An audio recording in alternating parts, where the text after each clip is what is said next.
अस्सलाम वालेकुम। I hope कि आप सब लोग ठीक होंगे, अल्लाह ताला के हिफ्ज़ व अमान में होंगे। आज जो टॉपिक है हमारा वो हमने डिस्कस करना है density of an ideal gas. Ideal gas की डेंसिटी क्या होगी, ये आज का हमारा टॉपिक है और ये हमने आज डिस्कस करना है density of an ideal gas. अगर क्लास इसको पेपर के हवाले से देखा जाए तो ना तो ये लॉन्ग क्वेश्चन आ सकता है और शॉर्ट क्वेश्चन से के हिसाब से ये काफी ज्यादा इम्पोर्टेंट शॉर्ट क्वेश्चन है। और आपको वो ये नहीं देगा क्वेश्चन के what is density of an ideal gas, कि आइडियल गैस की डेंसिटी करो। वो कुछ सवाल है, वो आपसे पूछेगा प्रूव दैट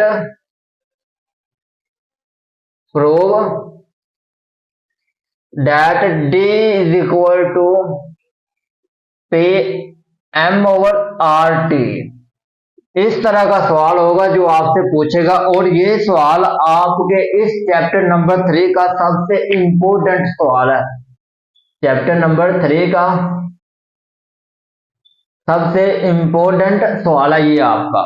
काफी दफा आ चुका, अगर आप पास पेपर उठाओगे ना तो ये काफी दफा आ चुका पास पेपर में भी। तो इसको अच्छे तरीके से करना, बस छोटा सा सवाल है, समझना हमारे लिए बहुत ज्यादा इंपॉर्टेंट है। अगर आपको किसी भी चीज की समझ नहीं ना आती तो आप कोई भी टॉपिक उसकी थ्योरी नहीं कर सकते। कोई भी टॉपिक है, अगर आपको उसकी समझ आ जाती है तो आप इजीली उसकी थ्योरी कर सकते हो, अगर समझ नहीं आती तो आप नहीं कर सकते। इस इक्वेशन को करने के लिए हमारे पास दो चीजें होनी चाहिए। पहली चीज है, आपको चैप्टर 1 का पता होना चाहिए और उसके बाद आपको मोल्स का पता होना चाहिए, मोल्स का और चैप्टर नंबर 1 का।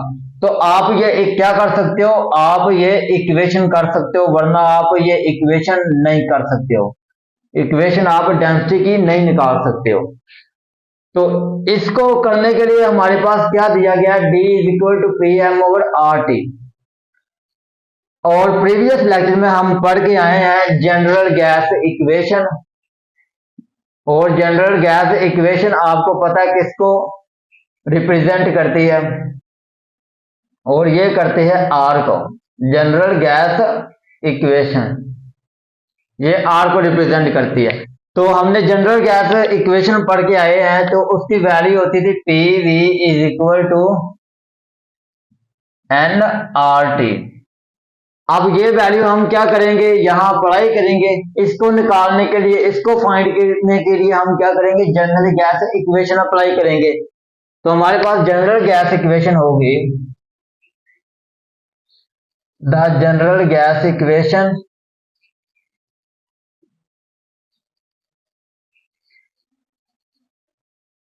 जनरल गैस इक्वेशन वो है हमारे पास P V is equal to n R T. P V is equal to n R T. और जो एन है, हम इसको एन को हम लिखेंगे mass of gas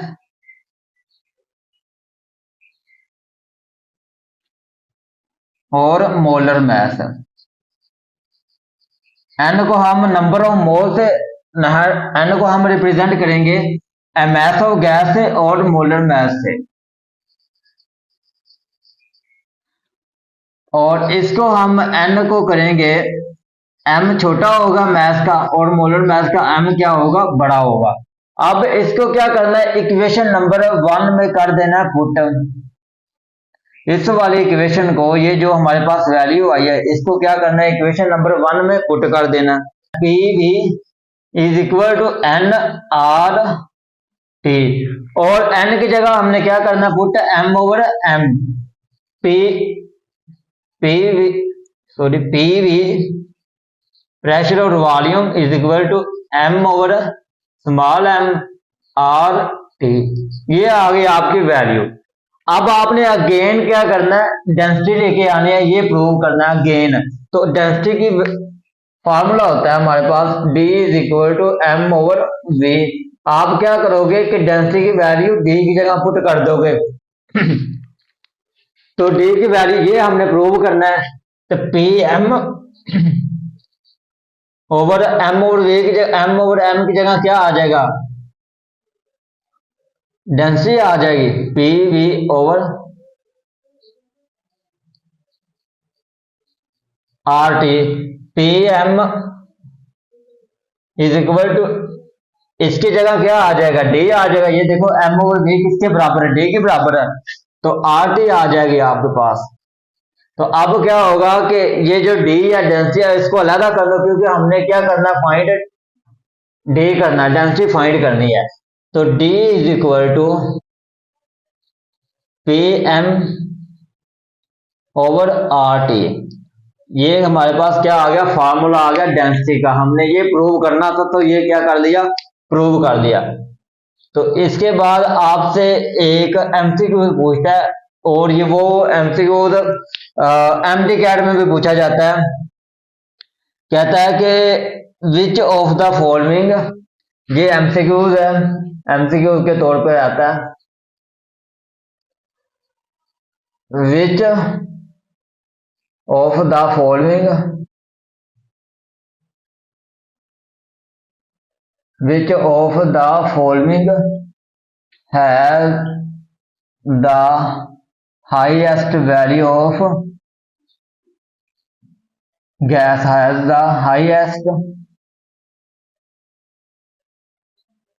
highest value of gas।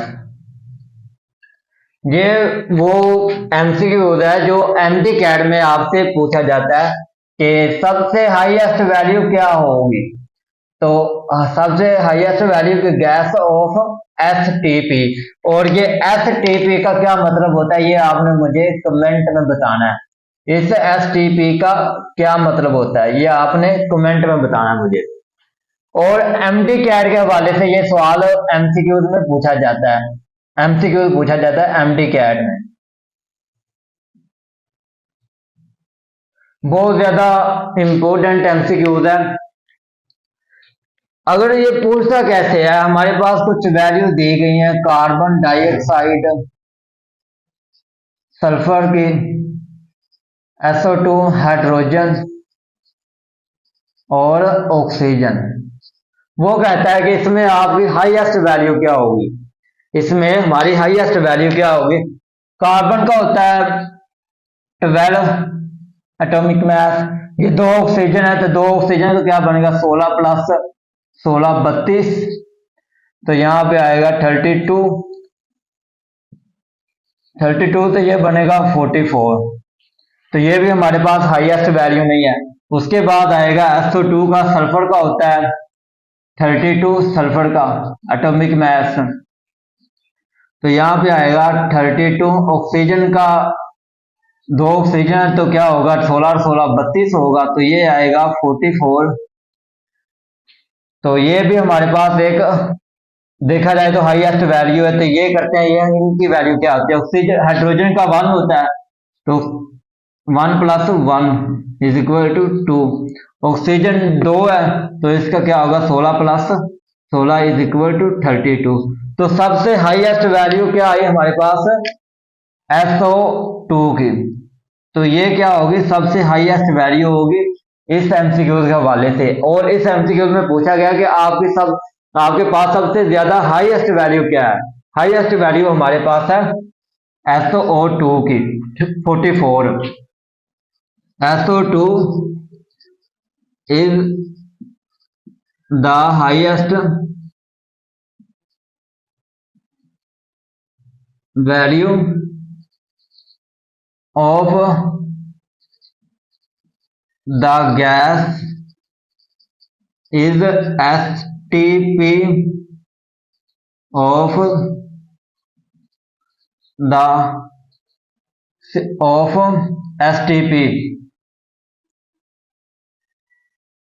STP is 64।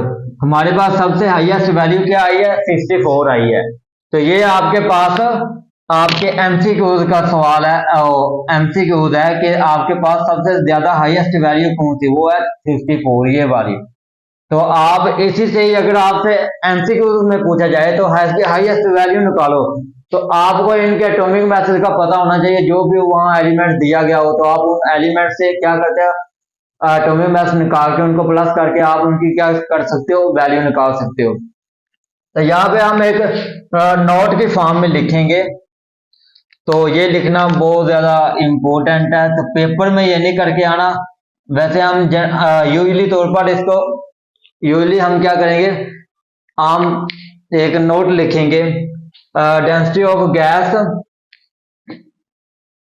Density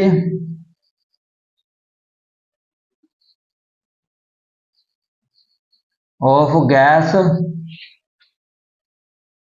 is directly proportional.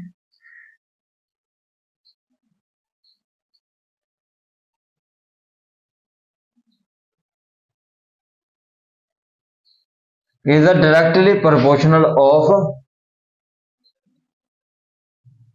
Pressure.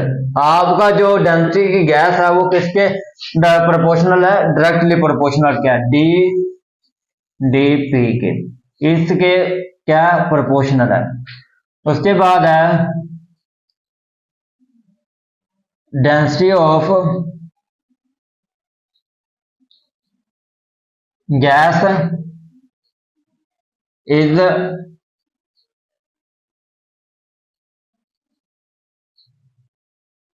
Directly proportional of आपकी जो गैस है डेंसिटी की वो किसके प्रोपोर्शनल है, डायरेक्टली, वो है डी ओवर एम के। और उसके बाद हमारे पास थर्ड पॉइंट, वो है density of gas, density of gas is inversely proportional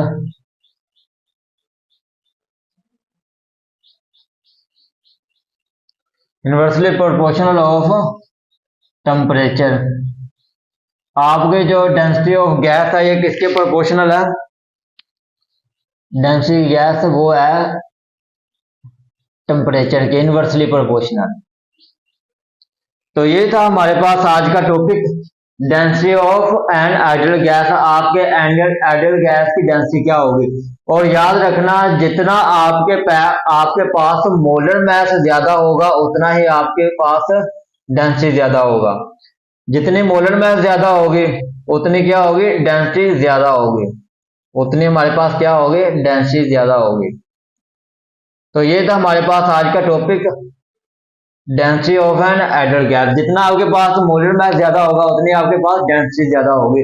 तो डेंसिटी ऑफ आइडियल गैस में हमने प्रूव किया D is equal to PM over RT।